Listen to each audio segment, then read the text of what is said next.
প্রত্যাশা আমরা জাতিকে সামনের দিকে এগিয়ে নিয়ে যাবো ইনশাল্লাহ। আজকে আমাদের ফার্মার্স কার্ড দেওয়া শুরু হয়েছে, জুন মাসের ভিতরে আমরা হেলথ কার্ডও দিব ইনশাল্লাহ। আমরা তো অনেক প্রত্যাশা, জাতীয় 10,000 টাকা পর্যন্ত কৃষি ঋণ মাফ করেছি, আরও সুযোগ সুবিধা আমরা বৃদ্ধি করব। আমরা দুস্থদের জন্য টাকা বরাদ্দ করতেছি, টিআর কাবিকার কাজ শুরু করতেছি, প্রত্যেকটা সাইডে নদী খননের স্কিম নিচ্ছি, খাল খননের স্কিম নিচ্ছি।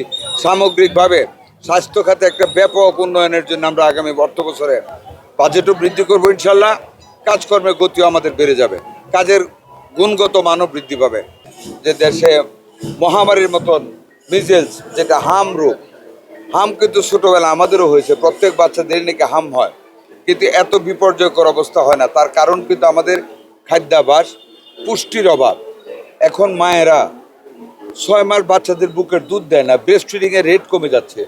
That is most important reason behind this measles attack. এই সিরিয়াসলি আমরা 1-1.5 বছর পর্যন্ত মায়ের দুধ খাইছি, এখন সেটা খাওয়াচ্ছে না, যেখানে পুষ্টির অভাব হচ্ছে। আর এটার সাথে যোগ হয়েছে বিগত সরকার গত 5 বছরে ভিটামিন এ বাচ্চাদের খাওয়ায় নাই, মিজেলসের টিকা দেয় নাই, শূন্য ভান্ডার ছিল।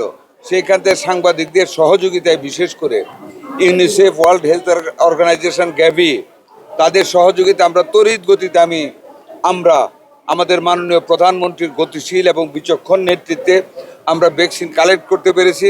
আপনারা জানেন এই মাসের 5 তারিখ থেকে আমরা 18টি জেলার 30টি উপজেলায় আমরা ভ্যাকসিন কার্যক্রম শুরু করেছি। আমরা নিজেরা বিভিন্ন স্পটে গিয়েছি। 12 তারিখ থেকে আমরা ঢাকা সিটি কর্পোরেশন পুরা উত্তর দক্ষিণ ময়মনসিংহ এবং বরিশালে আমরা কার্যক্রম শুরু করেছি ভ্যাকসিন দেওয়া। 20 তারিখ থেকে ইনশাল্লাহ সারা দেশব্যাপী আমরা মিজেলসের টিকা দেব, সাথে ভিটামিন এ ট্যাবলেট প্রত্যেক বাচ্চাকে আমরা খাইয়ে দেবো। অলরেডি শুরু করেছি আমরা, যাতে করে পুষ্টি গেইন করে। এর মধ্যে আনন্দিত হবেন শুনে যে মিজেলসের যে গতিটা ছিল, গতিটা আমরা রোধ করতে সক্ষম হয়েছি। মৃত্যু হারও কমে গেছে, অ্যাটাকও কম হচ্ছে। আশা করি আমরা আগামী 2 সপ্তাহের ভিতরে পরিপূর্ণভাবে আমরা মিজেলসকে আমরা অ্যারেস্ট করতে পারবো, এবং ভিটামিন ইটা দেওয়া হলে বাচ্চাদেরও পুষ্টি বৃদ্ধি পাবে। আজকে আমরা সীমিত পরিসরে একটা যুদ্ধ অবস্থায়, দেশের অর্থনৈতিক অবস্থা আসলে একটু খারাপের দিকে, তেল সারা বিশ্বে পাওয়া যাচ্ছে না, সারা পৃথিবী তেলের দাম বৃদ্ধি করেছে। কিন্তু আমাদের সরকার, আমরা এখন পর্যন্ত জনগণের কথা বিবেচনা করে খুব উচ্চ মাত্রায় তেলের দামও আমরা বৃদ্ধি করিনি।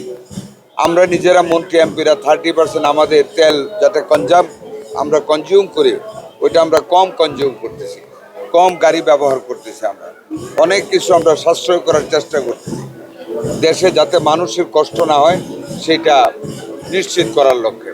এর নববর্ষের আড়ম্বরতা কমিয়ে দেওয়া হয়েছে, যে কারণে সন্ধ্যার পরে হবে না, কারণ বিদ্যুতের সাশ্রয় করতে চাই। বিদ্যুতের ঘাটতি আছে তেলের অভাবে। এটা আপনারা লিখবেন যে আমরা সরকার চেষ্টা করতেছি। আপনাদের সবাইকে নববর্ষের শুভেচ্ছা।